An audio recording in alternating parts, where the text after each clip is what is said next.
దేశవ్యాప్తంగా మూడోసారి కూడా మోదీ హవా కొనసాగిందని తెలంగాణలో ఎవరు ఊహించని ఫలితాలు బీజేపీకి వచ్చాయని కేంద్ర హోంశాఖ సహాయ మంత్రి బండి సంజయ్ అన్నారు.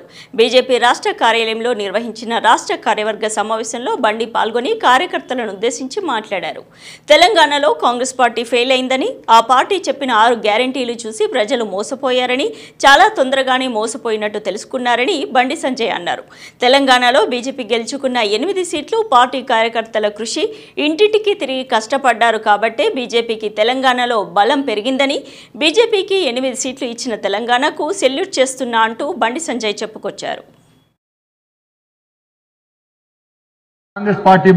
కాంగ్రెస్ పార్టీ 6 గ్యారెంటీల పేరుతో మోసం చేసిన తర్వాత దాని నుంచి ప్రజల దృష్టి మళ్లించడానికి పార్లమెంట్ ఎన్నికల సందర్భంగా నరేంద్ర మోడీ గారి ప్రభుత్వం దేశంలో ఏర్పడితే రిజర్వేషన్లు రద్దు చేస్తారు, రాజ్యాంగాన్ని మార్చారని చెప్పి ఒక తప్పుడు ప్రచారం చేసినప్పుడు కూడా తెలంగాణ రాష్ట్ర ప్రజలు కాంగ్రెస్ పార్టీ మాటలు విశ్వసించలే. మాకు గ్యారెంటీ నరేంద్ర మోడీ గారు, ఈ దేశంలో రాజ్యాంగాన్ని రక్షించే వ్యక్తి నరేంద్ర మోడీ గారు, బాబాసాహెబ్ అంబేద్కర్ గారిని స్ఫూర్తిగా తీసుకుని ఈ దేశాన్ని పాలిస్తున్న వ్యక్తి నరేంద్ర మోడీ గారని చెప్పి భావించిన ప్రజలు కాంగ్రెస్ పార్టీ